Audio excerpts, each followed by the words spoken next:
When I was a cadet, what's the cadet motto at West Point? You will not lie, cheat, or steal, or tolerate those who do. I was the CIA director. We lied, we cheated, we stole. It was like we had entire training courses. It's time to call out WikiLeaks for what it really is: a non-state hostile intelligence service, often abetted by state actors like Russia. We know this because Assange and his ilk make common cause with dictators today. Yes, they try unsuccessfully to cloak themselves and their actions in the language of liberty and privacy, but in reality, they champion nothing but their own celebrity. Their currency is clickbait, their moral compass non-existent, their mission, personal self-aggrandizement through destruction of Western values. We revealed the CIA's vast production of malware and viruses, its subversion of supply chains, its subversion of antivirus software, cars, smart TVs, and iPhones. CIA Director Pompeo launched a campaign of retribution. It is now a matter of public record that under Pompeo's explicit direction, the CIA drew up plans to kidnap and to assassinate me within the Ecuadorian embassy in London, and authorized going after my European colleagues, subjecting us to theft, hacking attacks, and the planting of false information. My wife and my infant son were also targeted. A CIA asset was permanently assigned to track my wife, and instructions were given to obtain DNA from my 6-month-old son's nappy.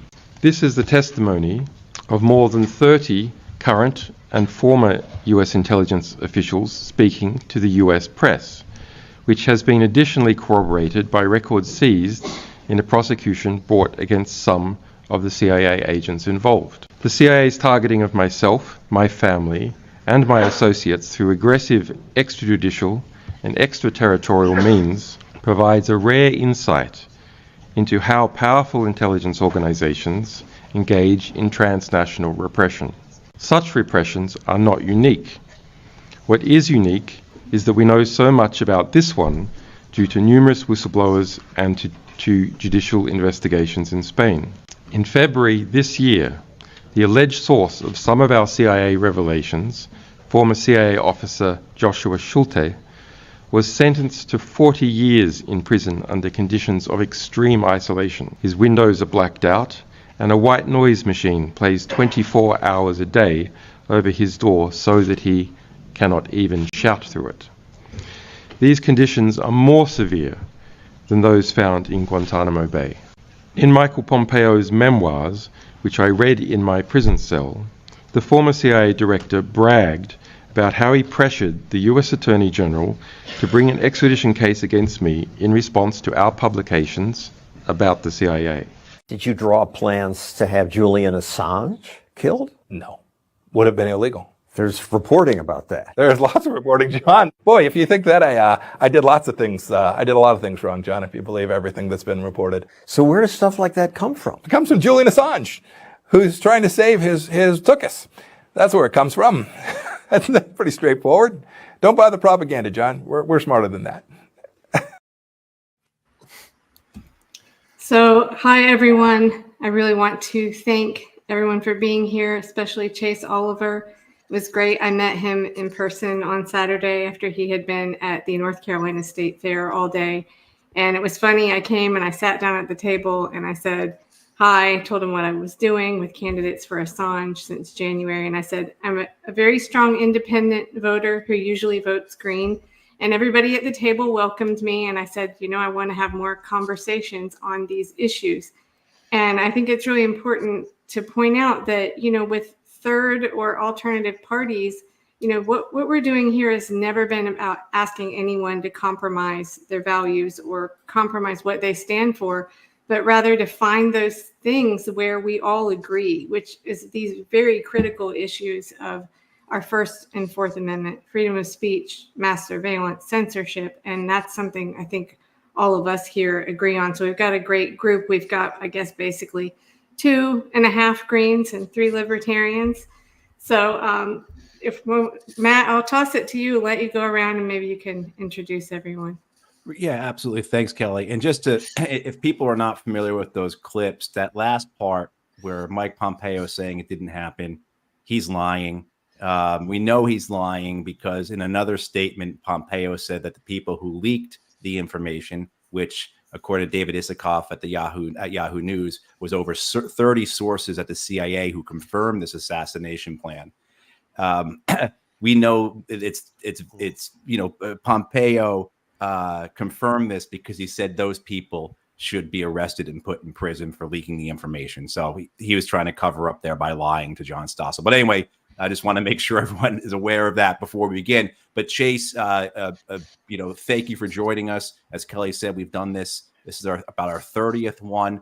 You're our first presidential candidate. John, Mike, and Bo have all been with us here before. But Chase, if you'd like to take a little bit and introduce yourself and tell those who are watching why you're on this program. It's called Candidates for Assange, Civil Liberties, First and Fourth Amendment. Please take it away. So yeah, first and foremost, if I sound a little nasally or I'm coughing a little bit, I am a little under the weather, getting over a cold. So I apologize to anybody that has to hear that throughout this thing. But yeah, I'm a presidential candidate. I'm running all across the country. And one of the reasons why I'm running is because I do believe that citizens should be on a level playing field when it comes to our government. And that includes with invasions of our privacy. Since 2001, in particular, since the 9/11 attacks, that has been used as a precursor for the United States military industrial complex, the national security industrial complex, to take so many of our liberties away from us via civilian wiretapping and all sorts of CIA actions that have happened around the world to destabilize regimes. This was, of course, happening before 9/11 as well. It's one of the reasons why Latin America is still so destabilized is because of what our CIA was up to, even back to the Reagan administration and before. So it just really, to me, is important that we speak out for those who are blowing the whistle, for those who are exposing the hard truths and the things that we need to hear as Americans, because we, as the American people, need to understand what is being done in our name. I never, ever hold ill will towards anybody who's an individual. I do hold ill will towards governments around the world who do harm to people. And, if, of course, if I blamed the people of the United States for the evils of the United States government, we'd have a lot of blood in our hands. But the truth is, it's from those who we've been entrusted with power, who keep that information from us, who keep themselves in the dark from what's going on. And it's important for us to support those kind of whistleblowers. I said if I got elected president, the first thing that I would do is I would take the oath of office, walk to the microphone, and immediately pardon Julian Assange, Edward Snowden, Ross Ulbricht, and Leonard Peltier, 4 people who absolutely deserve a pardon for either being whistleblowers or being activists or people who should not have been jailed to begin with, and then begin the process of absolutely supporting those who blow the whistle. If I were in the White House, it would be one that is happily supporting the idea of protecting those who want to expose the wrongdoing, because no president, not me, not Kamala Harris, not Donald Trump, can observe every single action that's happening in that government, in that giant federal bureaucracy, and certainly not in the intelligence community. So when those people are willing to come out, blow the whistle, and expose things, presidents should be happy for that. They should be happy to see what wrongs are being exposed so they can right those wrongs, because that's what a leader does. But what we have right now is a two-party system that perpetuates the problems. They perpetuate the secrecy. They perpetuate the invasions of privacy, and they persecute and prosecute the whistleblowers. And so I'm happy to be here to speak on behalf of the freedom of speech, the right to privacy, and the freedom of the press, and for us to redress our own government as freely assembled people. And so for me, I'm happy to be here, and I'm happy to be a candidate that those who care about those issues can really support, because I've been an activist against the war machine for over 20 years, ever since I've become an adult, and I saw friends of mine going to go fight in Iraq, a war that was completely brought about by CIA cherry-picking intelligence and drafting a narrative and a story for war that didn't really exist, i.e. weapons of mass destruction. And the truth is the United States has been the largest weapon of mass destruction around the world as they export militarism. And I'm glad folks like Julian Assange could expose that. I'm glad that we can see, a light at the end of the tunnel for this. I think more and more people are waking up.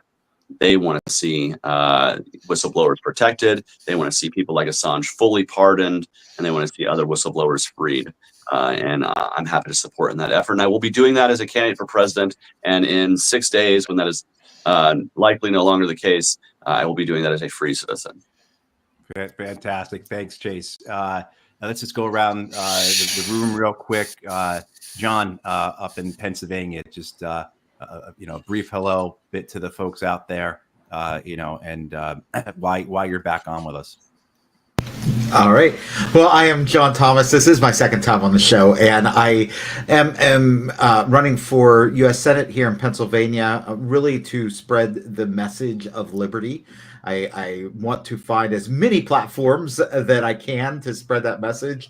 I know that your viewers and your listeners are already in tune to that message. And so you could say, today I'm preaching to the choir, but you know what?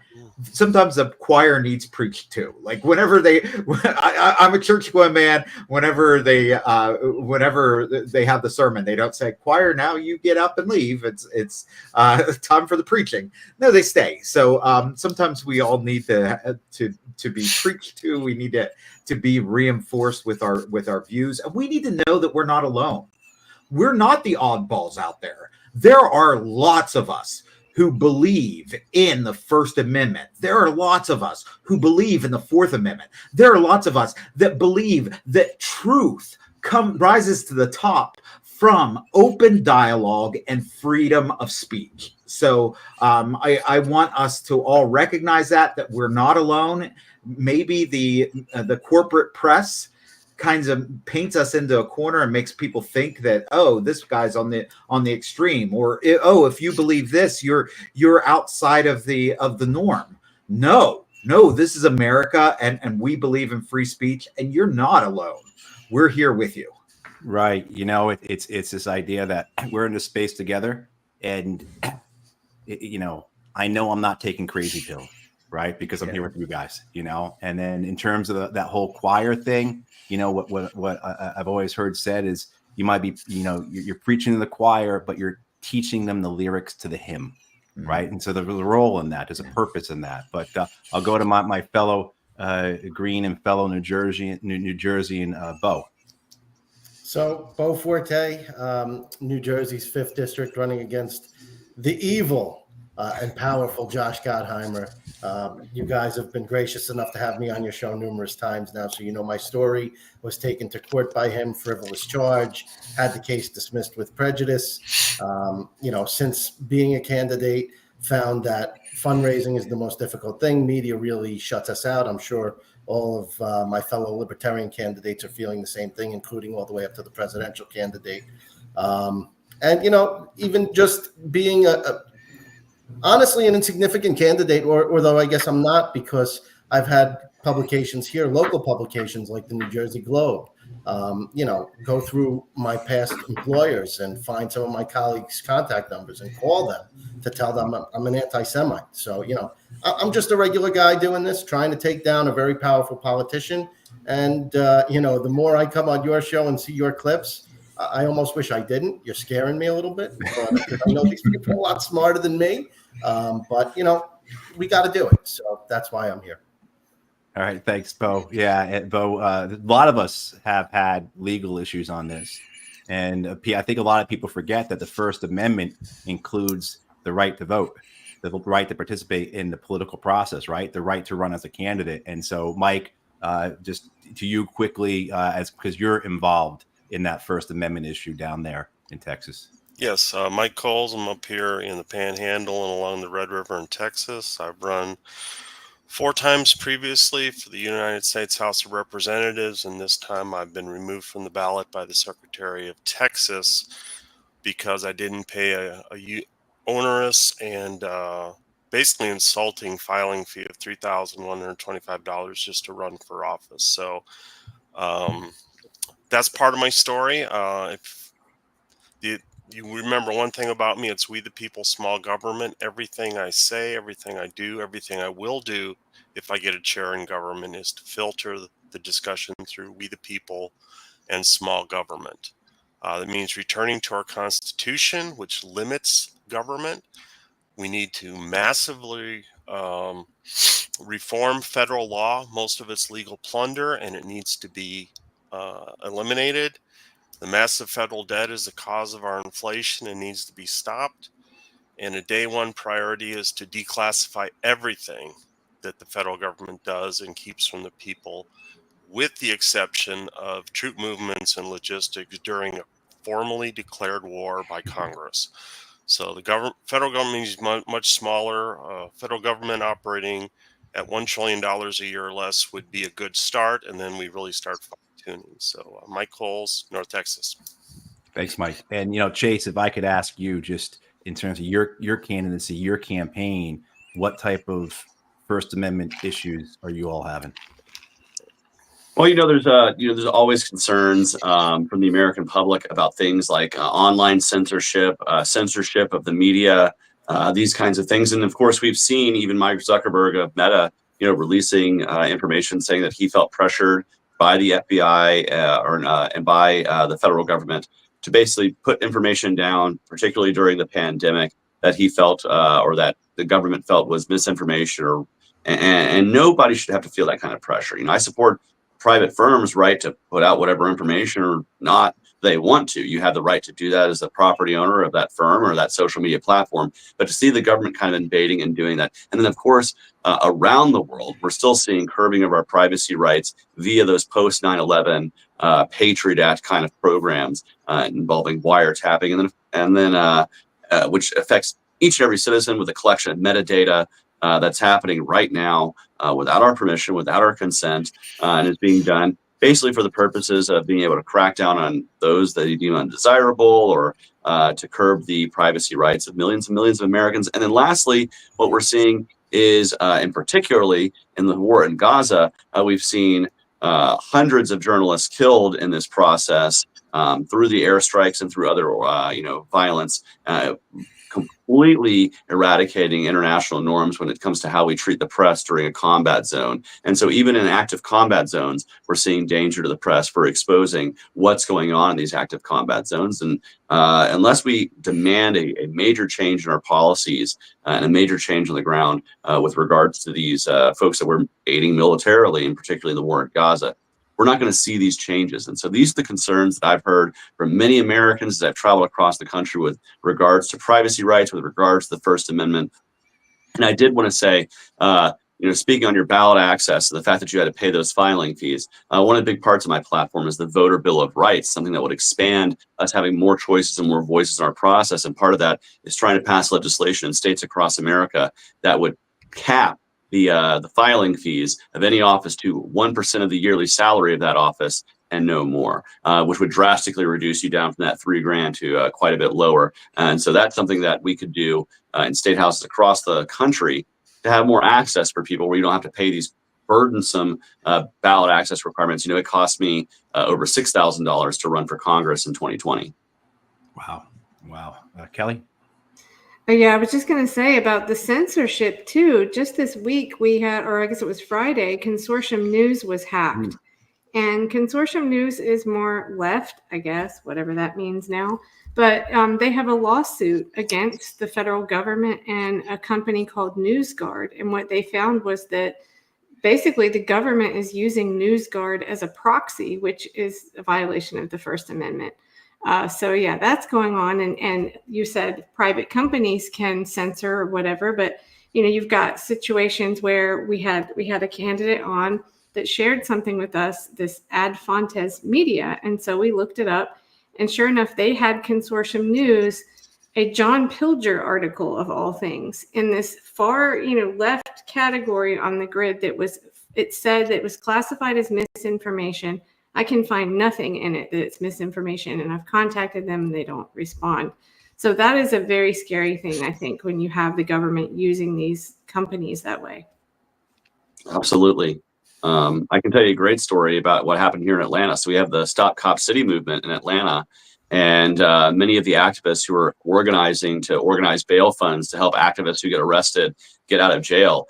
They use post 9/11 privacy laws and RICO statutes to spy on these people and to arrest them as domestic terrorists, even though they were just organizing bail for fellow activists, using these post 9/11 laws that they claimed was only for terrorism, only to stop the terrorists. They're using it now against domestic individuals who are protesting against the government in their home city and the actions of their police department. And that's not going to be unique. That certainly isn't unique today. That's just one such story of people flexing that federal muscle that was given to them post 9/11 and in the wake of a horrific attack. I think we can all admit that. But what it is was used as an excuse by our government. The government never lets a crisis go to waste when it comes to curtailing our rights. And we're just seeing that in my local activism here in Atlanta as well. So it's far reaching, the way the government reacts to people who are trying to organize against their actions, and the tools they use were supposedly only for the terrorists. But now we're the terrorists, according to them.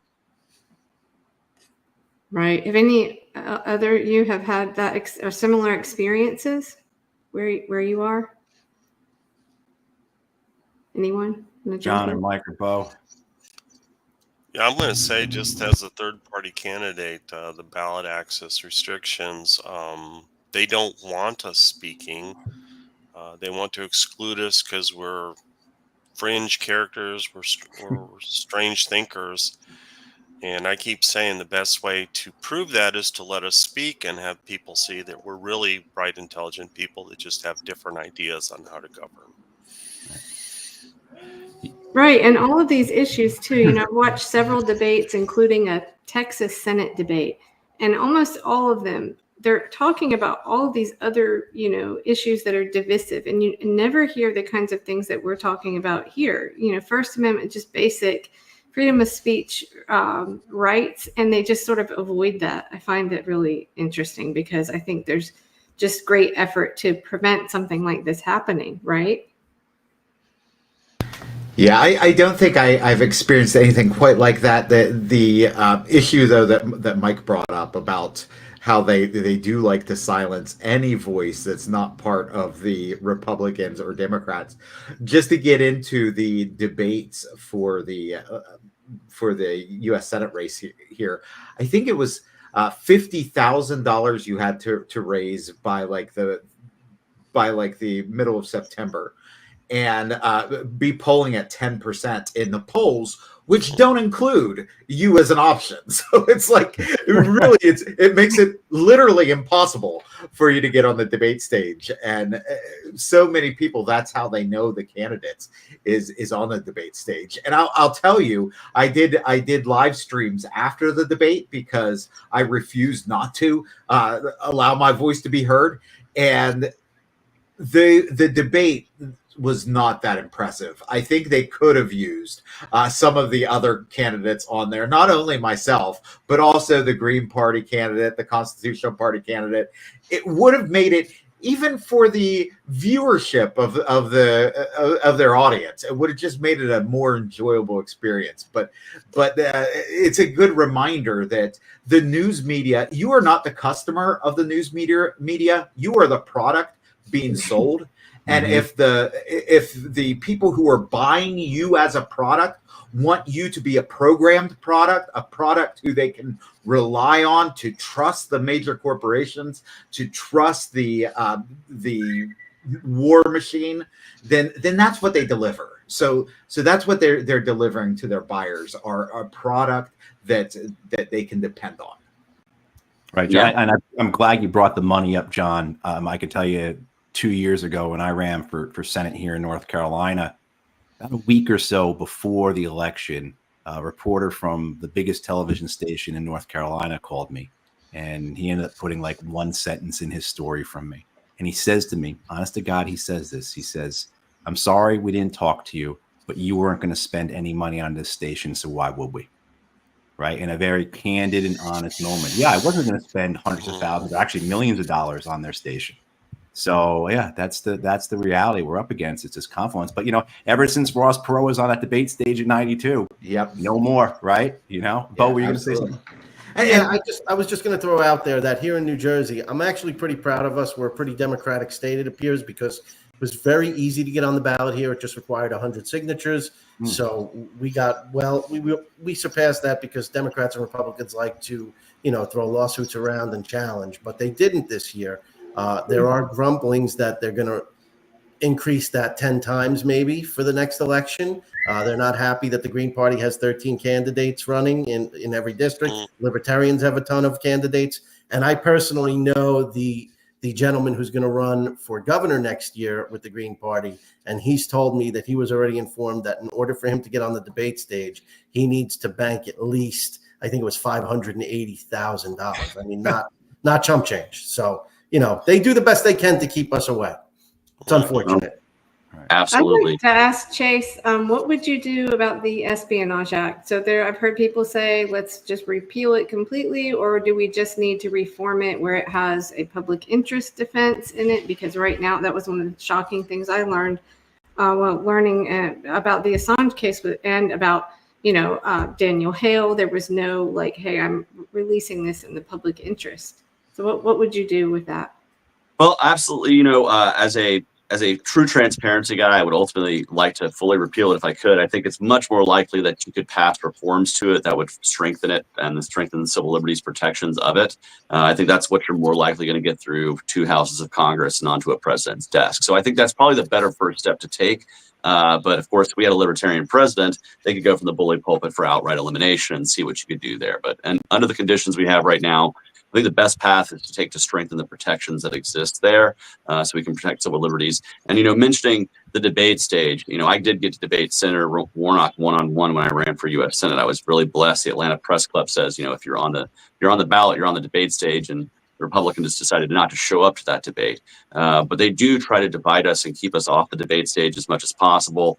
Certainly, and the reason why they don't talk about these issues is because they're bought and paid for by the national security industrial complex. The same party that, one party has the Adam Schiffs of the world in the United States Senate, likely to be in the United States Senate, and the other has the Lindsey Grahams of the world. Both of them are bought and paid for by the military industrial complex, and they do everything they can to keep those dissenting voices off stage. But if you do want to see a debate series that has Green Party and Constitution Party and myself, a libertarian, there's the Free and Equal Debate Series. Now, I know there's the viral moment of the national anthem that got a little rough there for a minute. And then, bless the singer Loomis, because she brought a bunch more eyeballs by going viral. But I encourage everybody to check that out to see actual substantive discussion, what a real debate could look like if we had more people on the stage, as opposed to when we had Donald Trump and Joe Biden arguing over golf scores, or on the stage with Kamala Harris when he talked about eating cats and dogs in Springfield, Ohio.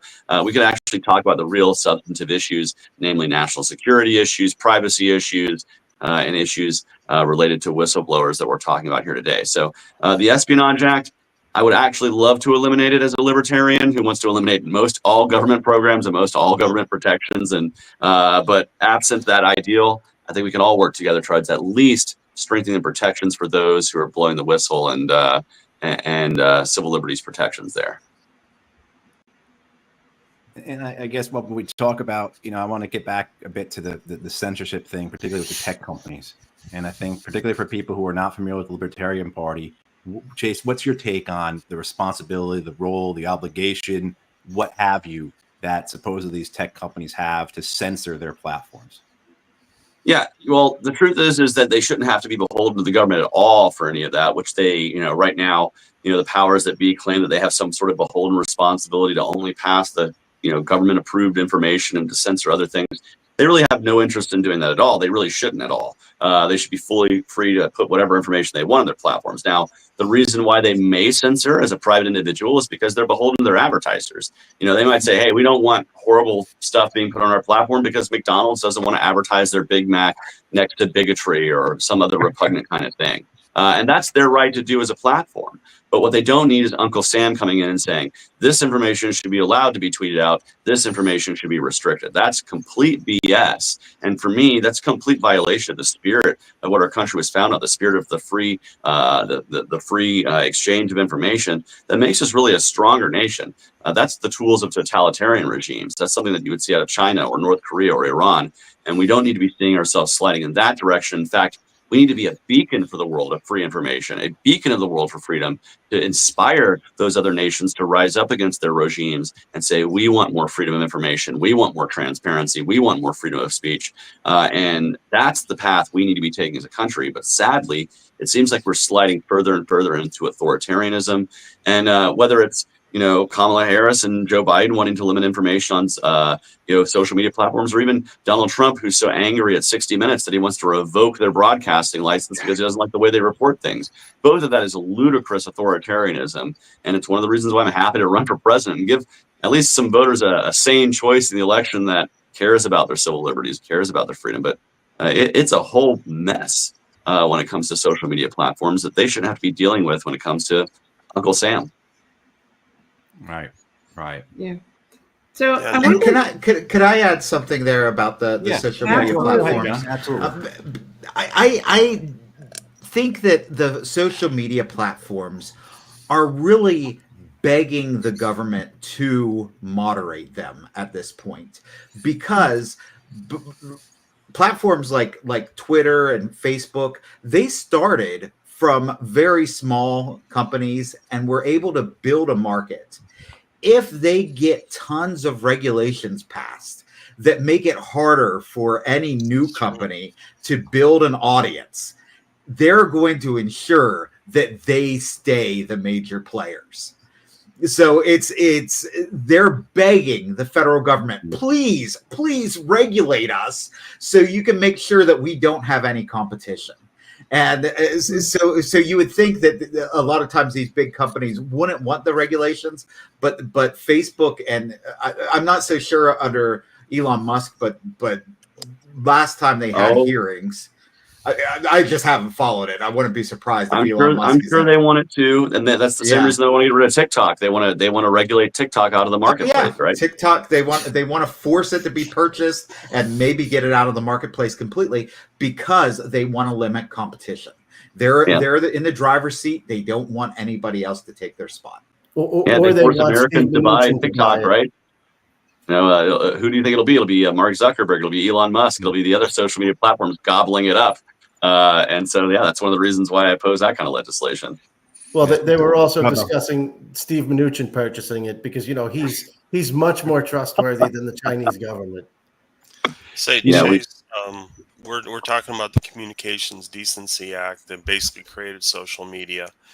They're afforded platform protections, but they're acting as a publisher. Would you like to see enforcement of those provisions to say if you act as a publisher, you will be liable for the content as opposed to being protected as a platform? Mm-hmm. I'm not really one for that. I think the internet should be free to have the wild west of opinion. I don't think platforms should be held liable for something that somebody says. It's one of the reasons why I think, frankly, Ross Ulbricht should be free. He shouldn't have been held liable for the purchases that were made on his Silk Road platform. I believe in opening up the technology to as many people as possible. Now, again, they hold themselves accountable to their own advertisers. That's how they make money on those platforms, and so they censor themselves because of that. But I don't believe they should have to be beholden or liable for whatever is said on their platforms, because ultimately that's just going to create an entire policing of speech across the social media platforms that will really curtail the free exchange of information. And I'm somebody who says, keep the internet as unregulated as possible. In fact, that's one of the beauties of the internet, is how much less regulated it is than, say, radio or television or any other kind of traditional media, books and publishing houses. It's relatively unregulated. We can kind of self-publish ourselves by creating a website these days, and we can promote ourselves on all the kinds of these platforms. But no, I don't think Mark Zuckerberg should be held liable if I say something that might be legally dubious on Facebook. I think I should be held liable for that, right? No, I guess what I was trying to say is the platform should be unlimited, and that's the protection they're claiming. But they are acting as a publisher by limiting content, right? And then they become liable like a publisher would for either disseminating incorrect information or hate speech or whatever. But they're acting as a platform. They're acting as a publisher where they have platform protections. So ultimately, I would like publishers to not have to be liable to those things. I believe you should be able to publish whatever the heck you want, and you shouldn't have to be held liable for that information. Words are not violence, and I say that as an LGBTQ person wearing the rainbow flag on my shirt. Hate speech is not violence. You can say whatever you want about me, as long as you don't commit actual violent acts or assault or steal from me or coerce me to do something illegal or fraud me. Hey, man, that's your opinion. You have the right to say it. I have the right to not read it. And a social media platform has the right to not platform it if they don't want to, because they want to be beholden to their advertisers. Ultimately, free speech absolutism. Speech should be free for everybody, whether you're an online platform, a publisher, or me as an individual just saying what I want in the street. Well, we saw that with Pavel Durov, creator of Telegram, and I know he was arrested in France, but excuse me, there's an interview with, I think it's with Tucker Carlson, but he talks about when he came to the U.S., he ended up with FBI agents at his door, like just making him responsible for what was published on Telegram or posted on Telegram. And he even went so far as to say that, yeah, he did take responsibility. He took it seriously when there were things, crimes or anything else on the platform. But ultimately, I agree with you completely. Like this, it's very scary to think that we're going to have governments like policing speech in that way. It's really terrifying because they use it against voices of dissent. Yeah, and I did want to clear up one thing. If there's crimes occurring, government should be able to get a warrant and work in cooperation with social media platforms and others to expose those things. So let's say there's questionable material that might involve the abuse of people, whether it's children or others that are being disseminated across platforms. If you get a warrant, those platforms should be able to assist law enforcement to help understand, track down, to create the evidence that's needed to prosecute those people. But that's why we have warrants. That's why you have the criminal justice system. You have to go through those steps because that protects the civil liberties of all people who are innocent. And so we have to be able to, recognize there is a legitimate need sometimes for government to work with these platforms, but for them to outright censor or to use the power of government to prevent any information or to say that you're liable for that is really wrong to me. And so it's a fine line when it comes to free speech, but there is that need. When there's that need, okay, get a warrant. That's what they're there for. Well, part of the issue with Telegram was that he wouldn't give up basically a back door into the technology. I think that's really scary. So that's a fine line there. And that's an aspect of TikTok as well, right? Our intelligence services. Well, first of all, that's a whole other aspect we can get into, right? Where you look at the top ranks of Meta, the top ranks of Oracle, the top ranks of whoever, and it's NSA, it's CIA, it's FBI, it's DOJ people, right? So you've got this revolving door between the government, the security service, the intelligence services, and the tech companies. So that's an issue.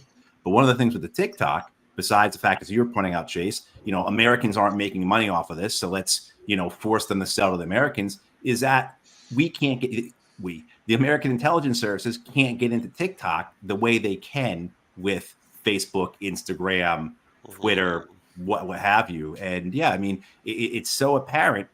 And I forget what the vote was in the House and Senate on the TikTok bill, but it wasn't close if I remember right. Is that correct? It was a bipartisan bill. That's what happens, right? Isn't oftentimes bipartisanship. Bipartisanship can be the best of times or the worst of times. It can be people coming around to like honor somebody by naming a post office or something stupid like that, or it can be them absolutely selling out our freedom to the intelligence committee or community. That is always the dual edge of bipartisanship. Everybody says we want to be bipartisan, but a lot of times when they are, it's to do things like trying to force a firm to sell themselves or break themselves up for the benefit of the intelligence community, as you said. So yeah, it's the worst kind of bipartisanship. I think it was Tom Woods who said we have the stupid party and we have the evil party. Occasionally they will do something both stupid and evil, and we'll celebrate that as bipartisanship. And I was like, yeah, that's a pretty good definition of bipartisanship that happens in Washington. Exactly. So yeah, it can either be again something innocuous like naming a post office, or it can be something that completely curtails our rights and our freedoms. Just always be worried when it's 70% or more of the House voting for something. Right, right. So I wonder if you guys know much about. I think Bo wanted to say something. Oh, go ahead, Bo. Just quick and easy.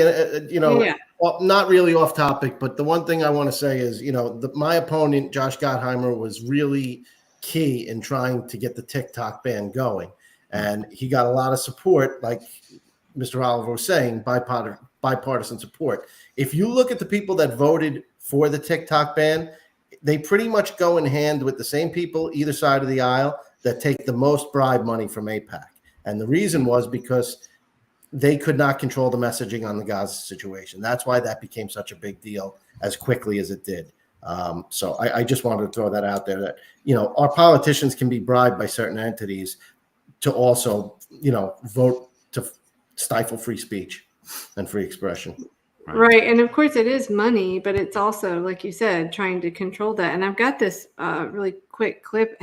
Have you all seen this, the Romney-Blinken discussion about TikTok? It's a minute and a half. I'll play it. Typically, the Israelis are good at PR. what's happened here? How have they and we been so ineffective at communicating the realities there? And we're on an intravenous feed of information with new impulses, inputs every millisecond. And of course, the way this is played out on social media has dominated the narrative. And you have a social media ecosystem environment in which context, history, facts get lost, and the emotion, the impact of images dominates. And we can't discount that. But I think it also has a very, very, very challenging effect on the narrative. Yeah, a small parenthetical point, which is some wonder why there was such overwhelming support for us to shut down potentially TikTok or other entities of that nature. If you look at the postings on TikTok and the number of mentions of Palestinians relative to other social media sites, it's overwhelmingly so among TikTok broadcasts. So I'd note that's of real interest, and the president will get the chance to make action in that regard. Yep, make action in that regard of people actually mentioning Palestinians. Yeah. And how dare they show images? Like, you know how these darn images, they're so powerful. Like, can't we just slaughter children and not let people see the images of it? Wasn't that a more civilized time when we could slaughter children, nobody would see what we did? Like, that's what they want to go back to. Yeah, I don't know if you guys noticed. So you see the banner behind me, like Chase Oliver for president or whatever. If you notice the banner behind Mitt Romney and Blinken, there was the McCain Foundation. Oh my goodness, I'm so shocked and surprised. The McCain Foundation supports the national intelligence community, the war on terror, and generally the entire wreck of foreign policy that had the last 20 years.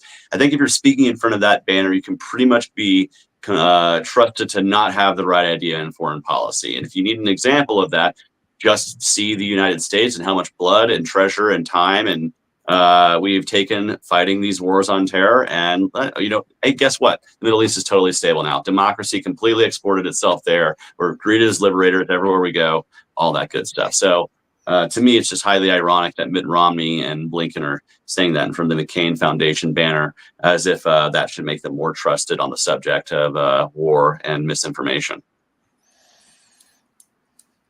Right, and that's where you'll see that bipartisan, they'll come together on that, right? Democrats and Republicans. They all love McCain.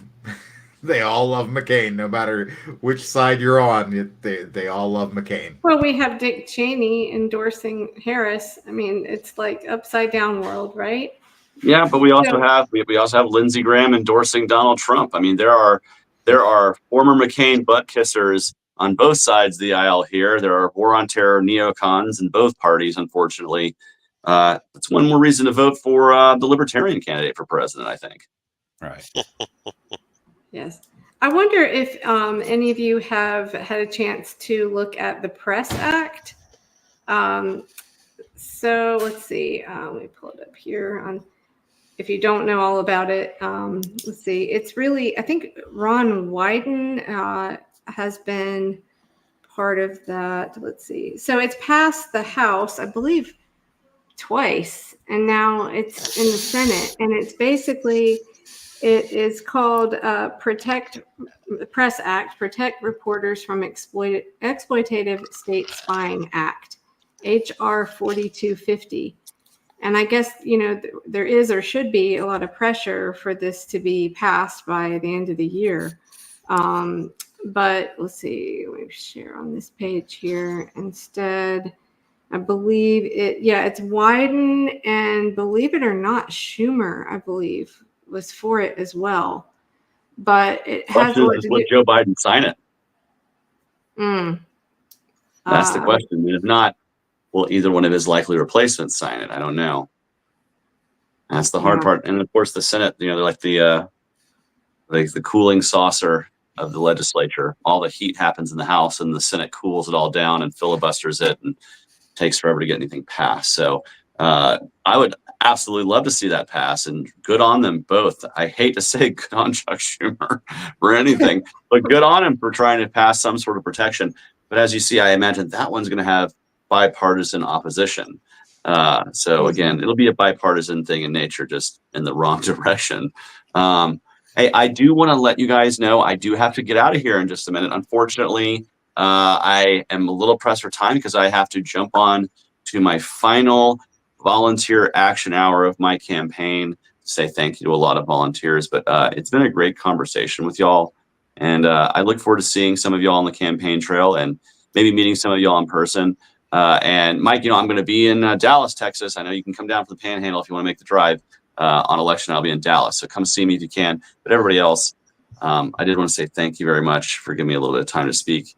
And sorry that I had to dip out a little bit. Yeah, sorry I have to dip out a little bit early. That's okay. Thank you so much for taking the time. I know you're really, really busy on this last stretch before the election. So yeah, thank you for coming. I'm going to show something I meant to show last week when we had a guy on who wrote a book about war is making us poor. But if you need to go ahead, Chase, we'll continue. But thank you so much for being here. Peace, love, and liberty to each and every one of you. Yeah. And good luck. Good luck to you. Thank you. God bless. Okay, so this is, I mentioned it before on one of our broadcasts, but this is something called the Remembrance Rug that a guy named Roger Asai, S-A-S-A-I, has been working on for years. And you can see here, I forget where out west he is, Lynn County Courthouse, but anyway, this rug is like, he started it December 5th, 2003. And so it's, I believe, let's see, now we're up to, I think it's 90 something feet long. And he sent me just a couple weeks ago, he said, just a quick note and a couple pictures to say the 9th section of the Remembrance Rug is finished, making the total length over 292 feet now. And so let's see, he's got on this rug, let's see, Army, Browns are Army. These are all like lives lost due to war. Let's see, Army is browns, Navy dark blues, Coast Guard medium blues, Marines greens, Air Force light blues. And then he's also got other things, breaks where the red and white stripes, the imaginary flag show through. Let's see, it's also journalists, non-U.S. military and civilian. And then let's see, so this last part, he said, let's see, as on a couple of prior sections, I added some other items at the end, like added Manning's birthday. Let's see, that's this one here. To the end of the 5th section, and Assange's birthday, I guess these numbers around here, and the Palestinian flag to end the 8th section. So he had planned to add the birthdays of Daniel Hale, Joshua Schulte, Stephen Donziger, John Kiriakou, Edward Snowden, and Reality Winner. So I guess, you know, it continues, but I just think it's amazing that this guy does this. He's been at this for years. And yeah, just if you want to email him, let's see, I think I had it right here on, maybe it's on this one. Yeah, it's rr.project@yahoo.com, but he's someone I met while working on Randy Credico's show, and he donates small amounts to different independent media or activists that he sees doing good things. So I just really wanted to highlight that because I think, you know, there are people out there that do things like this that are really amazing and impactful, but maybe they don't quite get the media attention. But I just thought this was really cool. So yeah, check it out. Let's see.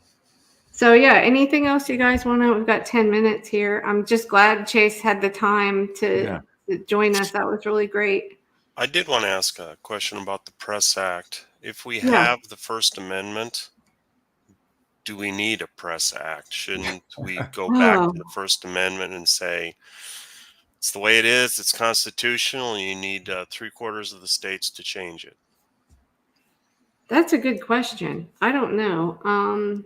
That's a good Well, I think that's sort of like the question that the founders had whenever they were asking, do we need a Bill of Rights? if the Constitution, if the federal government's only going to do what's in the Constitution to begin with, do we need a Bill of Rights? And it finally came out, yeah, we probably do, because governments become corrupt pretty quick. Right. So yeah, I think it's similar to that. Interesting historical note. The Federalists actually say we don't need a Bill of Rights, and the Anti-Federalists said yes, we do. And thank goodness the Anti-Federalists prevailed in that provision. Otherwise, people wouldn't talk about it and wouldn't say we have to honor these because they are enshrined in our Constitution. They're not granted by government. They're given to us as free individual people. The government does not give those rights. They are ours. Oh. Right. And you know what happens, like not even 10 years after the Bill of Rights, they passed the Alien Sedition Act. Right. Yeah. You know, John Adams, second president of the United States. Like we made it to the second president before we're shutting down free speech. Exactly. But they did get rid of it, so yes, they did. And I'm trying to remember the name of the guy who violated it, and they put him in prison, and he won an election from jail from New Hampshire. He insulted Adams. He went up and told Adams he was fat. Oh, I just read. And and they threw him in jail, and he campaigned from jail, and he won election. And that was that's right. Judge Knapp was talking about that on Randy's show. I edited that. Really? Yeah. I can't remember. And if folks are interested, there's a William Safire wrote a fantastic book a bunch of years ago called Scandal Mongers, which goes into all of this. And it's about the first two newspapers essentially in the U.S. and how brutal it was, and how, and I can't remember, I didn't know we were talking about this. I would have looked it up to remember. But, one of the first prominent journalists in the United States is murdered during the Jefferson campaign.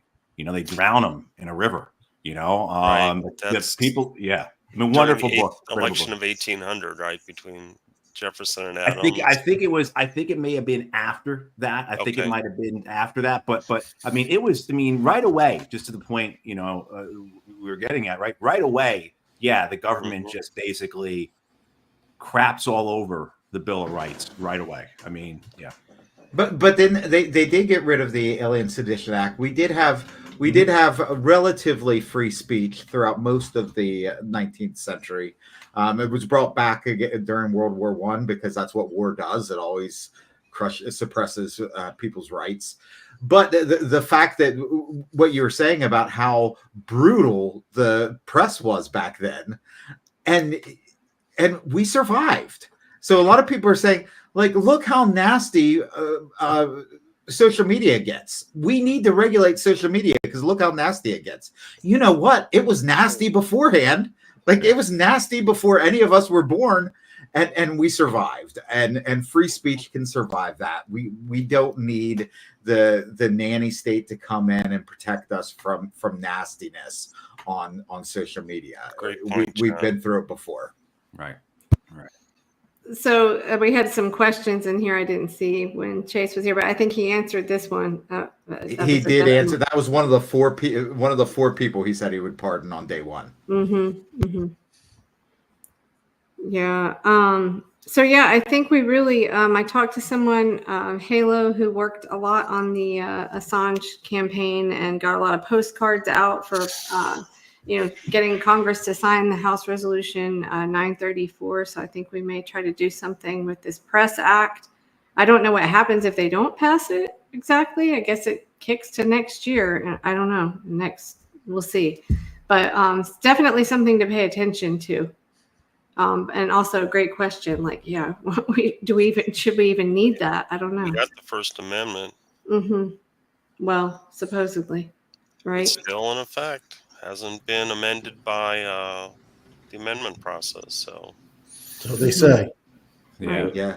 I wonder if Chuck Schumer is sponsoring that bill as one of those, knowing that it will die, so knowing that he could have his name associated with it, but in his position, he knows which ones will die in committee, so he can say, "I sponsored this bill out on the campaign trail," but then not have to worry about it ever. Really, that's spot on, John. That whole committee process, that's their dirty little trick you know, or the conference or the conference process. I'm actually thinking about the conference process when the House passes something and the Senate passes something, and then they have to go to conference to resolve their differences. And that's when anything good, anything decent, anything that might help the people or follow the Constitution or anything beneficial you can think of, that's when it gets thrown out. Yeah. Totally. I have a question for Bo, because you're the Green candidate here. Do you find that Green voters are they becoming more aware of all these issues? Because, you know, we start talking about the Constitution, I feel like, you know, libertarians are really in the know on these issues. And I feel like Green voters, I hate to overgeneralize, but I do feel like that's kind of the case. They don't pay as much attention. What do you think? I mean, listen, obviously I don't want to speak for the whole party. I don't think I'm qualified to do that. But yes, I do find that the libertarians and conservatives in general tend to, I don't want to say be scholarly, because that's certainly not the fact, but tend to lean on maybe a lot of those writings more. Sometimes I think, especially in the conservative wing, they misinterpret a lot of those bills. You know, for example, the Second Amendment, the right to bear arms. Obviously, our founding fathers didn't anticipate stealth bombers, tanks. You know, back then, a musket and a cannon was pretty much up against a bunch of muskets, and you had a good shot to do what you needed to do. But, you know, without getting philosophical, yes, I do think that libertarians tend to know that better than where people in the Green Party tend to go with their gut, if you will. And I was just going to that point, you know, I was going to say, I don't know much about this bill, but if Chuck Schumer is carrying the torch for a free press bill, I'm very nervous. You know, so, and I think that, you know, in a perfect world, honestly, I think that the Green Party would be the Democrats and the Libertarians would be the Republicans, and we'd have a great discourse because we'd agree on a lot of things, especially when it comes to the good of the country, and a lot of things we debate, like, you know, privatization of the public education system. I think that's a dreadful error. I'm sure the guys on the Libertarian side don't, and that would be a great conversation to have. But, you know, as Matthew was saying, you know, we have two parties now that are so bought and sold by so many entities that having reasonable discussions about reasonable issues has become very difficult. I think we've done a pretty good job here. I mean, we've really only had a couple of things, and I wouldn't even really call them arguments, you know, just kind of in jest, you know, talking about capitalism or something. But I think typically we've stayed on topic of the things we agree on. And I don't know, it gives me a lot of hope when we've had, it's almost 70 candidates now, I think. So I hope there's more to do going forward on that, and even on those issues we don't agree on, like, hash it out. And Chase is right. The free and equal, those were great debates. You could see sort of where they align and where they differ, but it was respectful and it wasn't stupid like the golf game or just like throwing pot shots. You actually can see differences, and philosophical differences. It's like during the Republican and Democrat debates, they are both trying to run towards the middle so much that they have to find ridiculous things to argue over, like golf scores, like the Senate debate here in Pennsylvania. They were arguing so much over who bought more Chinese, it had more Chinese investments. It's like, okay, well, that might be a little thing to argue, but like 9/10 of the debate, that's what you're going to argue over. But then you get the free and equal debate where they actually talk about real issues. And that's what we could have if we would invite third-party candidates on the debate stages. Right. Well, they've done a great job, and I think everybody that's joined us has also done a great job. And, we'll see what we do after the election. We might take a little break, but I'm hoping a lot of you guys, if you're not successful this time around, you run again. As Mike always says, you get out on the ground and talk to people, and that's how you get 30.7% of the vote. Right, Mike? I'm going to stick by that story. Yeah. I mean, I think so, because of these debates, who's tuning in? They know they're not talking about, if anything, it's just for entertainment, right? They're not talking about the issues that matter. It's not very entertaining. No, it's really not. It's just Yeah. like a train wreck. Train But wreck, yeah. I think the challenge is maybe to get the general public to, like Matt, you said last week when John Rachel was on that wrote War is Making Us Poor, is like getting people to connect how those things affect them now. Like all this money we're spending. We talked about, Michael Harbaugh, the independent candidate, was on, and he had been down in in the western part of the state helping clean up after the flooding. And how, because we're spending all this on war, we're not spending on things here that people need. So making that connection is really important, and making the connection between, having a free press it matters to everyone, or it should, right? It should. Yeah. Okay. Well, thank you guys so much for being here. Thanks, guys. Well, Thank you for having us. Always, thank you guys for everything you do. Yeah, Kelly, Matt, thanks again. Of course, Mike. Of course, and John and Bo, good luck this week. Good luck this week. 5 days and to I go. want to echo that what Kelly said is please, please run again. Yeah, I'm really, before I end this, I'll say I'm going to be looking at the numbers, and every one of our candidates have taken the time to come on here and talk to us. I'm going to be looking at the numbers in your district. I'm really curious about the voter turnout, particularly because I just really believe that, the non-voters are really are the people that would maybe come out next time and vote for you. How you reach them exactly is another thing, but so I'm going to be digging in and doing some searching on that data. So, okay, thank you. All right, we'll share what you find in that. I will. data. I absolutely will. Privately, though, but that's Okay. another story. I will though.